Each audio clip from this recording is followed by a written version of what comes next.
네, 북한 문제와 한반도 외교안보 뉴스를 심층 분석해보는 한반도 리뷰 시간인데요.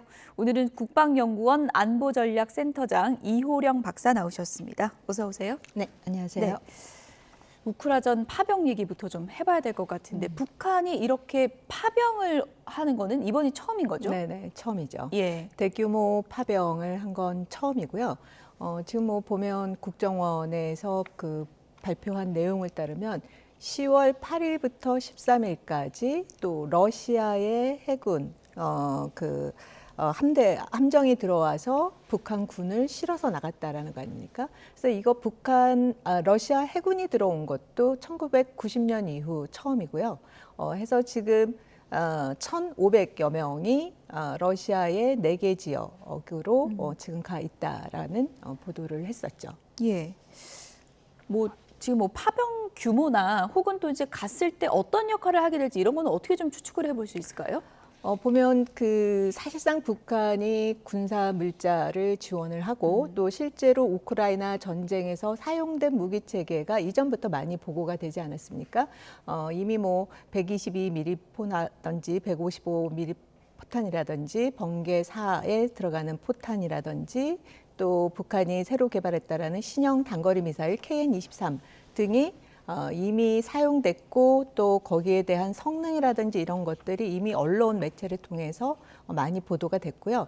지금 거의 컨테이너에 통해서 들어간 양이 그 70차례에 걸쳐서 16,000 횟수가 되고 분량으로는 거의 800만여 발의 폭탄이 우크라이나 전쟁에 북한 무기가 지금 사용이 됐다라는 게 나올 만큼 엄청나게 북한의 그 포탄 지원이라든지 물자 지원이 이루어졌고 여기에 이제 북한 군이 지금 들어가게 됐고 지금 국정원에서 발표한 그 규모는 1차적으로 보낸 인원이 지금 1,500여 명이고 앞으로 더 들어갈 것이다라고 이야기를 해서 상당 부분의 그 북한 군이 그 전투 지역에 투입될 예정이라고 생각을 해볼 수가 있겠죠.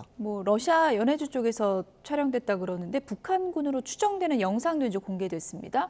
여러 가지 보도 내용 보면 북한군이 쓰는 말이 그대로 녹음돼 있다 그렇죠. 이런 얘기도 있고 그 진위 여부는 어떻게 추측하세요?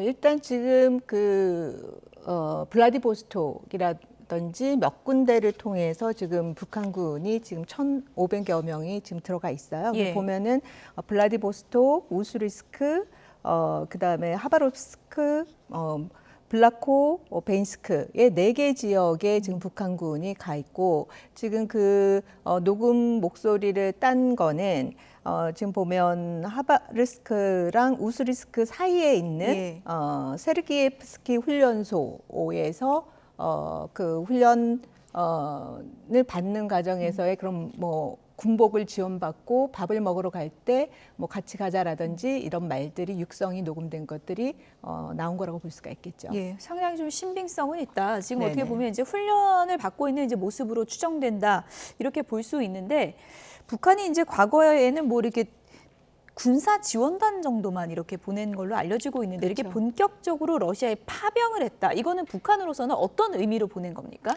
여러 가지 의미가 있을 것 같아요. 지금 그 전에는 북한이 또 돈을 벌기 위해서 아프리카 지역이라든지 중동 지역이라든지 이런 데는 군사 고문단을 통해서 훈련 연습을 시킨다라든지 땅굴 파는 걸 지원한다라든지 이런 쪽을 진행을 했었는데 지금은 보면 푸틴 대통령이 지금 우크라이나 전쟁과 관련돼서 특별 군사 작전이라 그랬잖아요.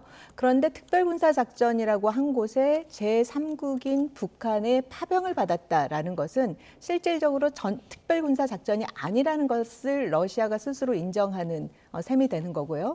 그다음에 우크라이나 전쟁에 지금 제3국이 참전을 함으로 인해서 러시아 전쟁의 성격에 변화를 가져오고 이후 나토라든지 또 같은 생각을 하고 있는 국제 질서의 규범에 기반한 같은 생각을 갖고 있는 국가들의 또 대응은 또 어떻게 될 건지에 대한 많은 성격의 지금 터닝 포인트를 갖고 올 수 있다.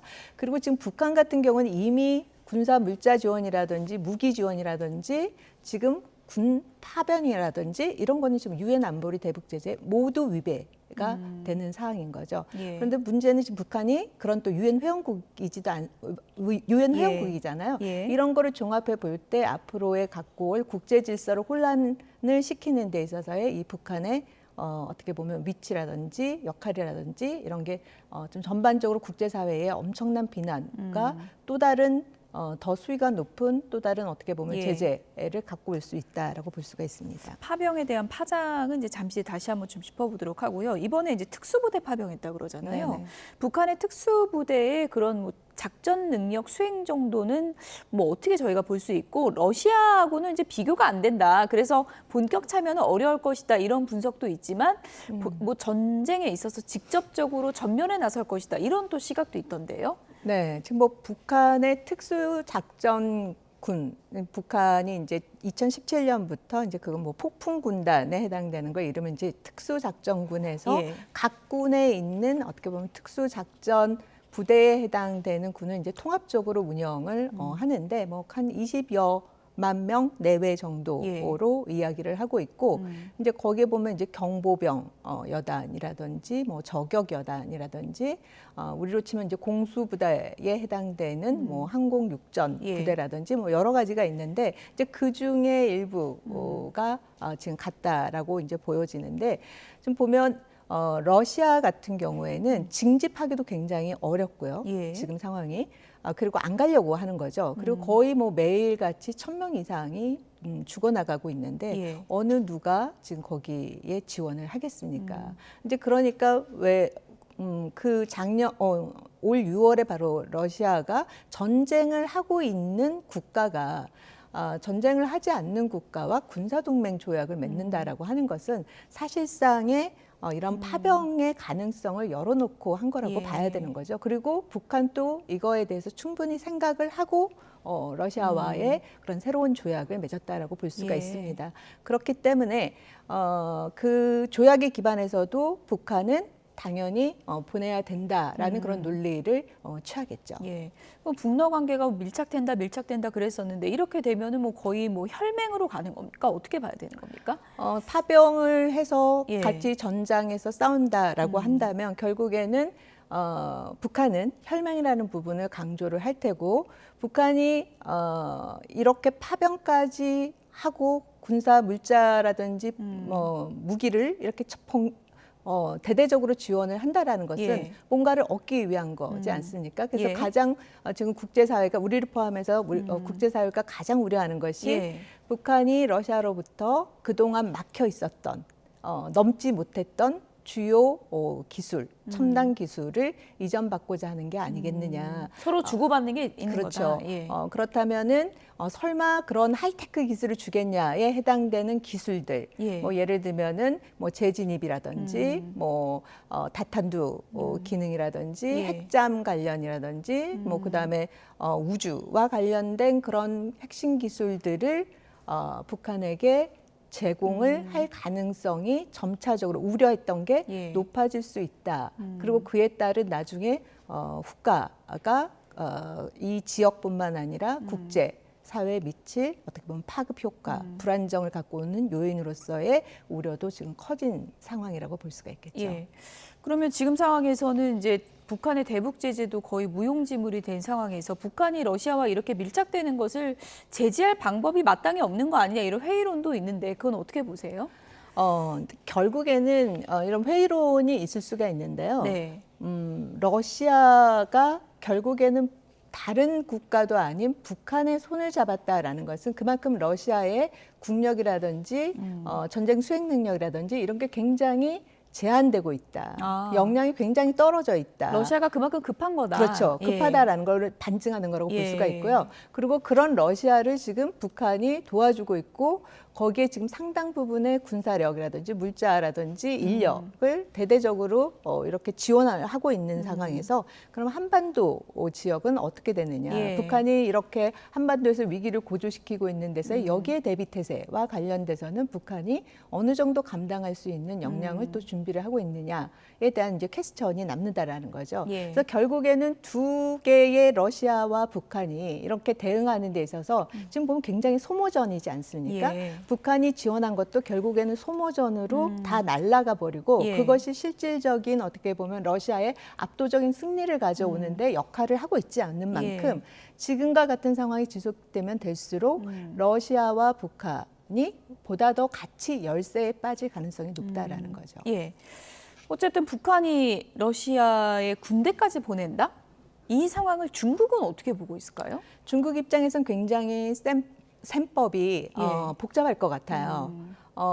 장점도 있고 단점도 있지 않을까라는 생각이 들어요. 장점이라 함은 이 지역에서 어떻게 보면 한반도 문제와 관련돼서 영향력을 미칠 수 있는 그동안의 압도적인 우위가 중국이었다라고 생각을 했었는데 예. 지금 러시아와의 어떤 러시아의 군사적인 지원이라든지 병력 파견을 할 만큼의 영향력을 굉장히 밀착 관계를 보여주면서 중국이 상대적으로 북한에 대한 영향력에 있어서 많이 약화된 게 아니냐라고 이제 생각을 할 수가 예. 있는데 어떻게 보면 지금은 또 기회가 될 수 있다라는 거죠. 만약 결국 이런 상황에서 러시아랑 북한이 모두 다 소진하는 상태가 됐을 경우 그리고 러시아가 결국에 북한에게 원했던 거를 주지 못하고 경제적인 문제에서 지원을 못 해준다면 그 지금 또 현재 보면은 러시아 지원보다 중국으로부터 가는 물자 지원이라든지 경제는 상당 부분 중국한테 의존을 하고 있거든요. 그럼 그때는 중국이 큰 목소리를 낼 수 있는 또 한 번의 기회가 온다.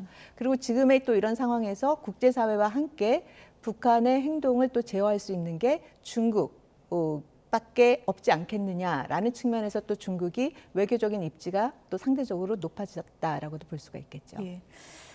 뭐 파병도 결정하고 최근에 남북 관계 단절에 정말 강화를 하고 있는 이제 북한의 모습인데 북한이 또 이제 추가로 이제 주장한 게 드론을 남측에서 날려보냈다 이렇게 주장을 하고 있는데 물증이 있냐 이랬더니 진짜 물증이라면서 내놨어요. 네네. 사진을. 네네. 어느 정도 신빙성이 있는 겁니까? 저는 그 북한이 무인기 드론과 관련돼서 성명 발표와 또 실질적인 그 내용을 뜯어보면 굉장히 불일치되고 지금 북한이 얼마나 내부적으로 당황하고 정리가 안 됐는지를 반증해주는 대목들이 많다라고 생각해요. 네네. 지금 보면요, 북한의 무인기가 와서 평양 상공에 또 노동청사위를 날아다니는 걸 봤다. 그게 3일, 10월 3일, 9일, 10일이었다라고 했고 그러고 나서 이어서 13일에 저 무인기를 찾으라는 조치를 시작을 합니다. 그리고 14일에 찾았다고 하고요. 그리고 오늘 19일이죠. 19일 날 지금 저 사진을 보여준 거죠. 이 사이에 굉장히 간극이 많은데 저게 발표된 오늘 담화문의 내용을 보면은 저게 남은 사용될 수 있는 그 기름이 보면 한 5일에서 7일 정도 어간을 사용할 수 있는 게 남았다. 그러면 다시 역산을 해보면 3일, 9일, 10일이 아니라 북한에 도착을 하려면 5일이랑 8일 정도가 되는 거죠. 상공에 날았다 그러면. 이런 게 숫자도 맞지 않다라는 거죠. 그래서 왜 북한이 이 무인기를 갖고 계속해서 이슈화를 시키고 있고 지금 뭐 파병이나 뭐 이런 거 관련돼서는 전혀 조선중앙통신에서 우리 폭파, 경의선 동해선 같은 경우에는 노동신문에 전혀 싣고 있지 않잖아요. 근데 무인기만 관련돼서 저렇게 싣고 한다라는 것은 내부적 목적이 훨씬 더 크다라고 볼 수가 있겠죠. 뭔가 시점이 안 맞는 부분들도 있다. 뭔가 좀 석연치 않은 구석들이 많다는 설명이신데 이 부분도 또 북한이 반박을 할지 좀 보겠습니다. 지금까지 이호령 박사였습니다. 고맙습니다. 네, 감사합니다.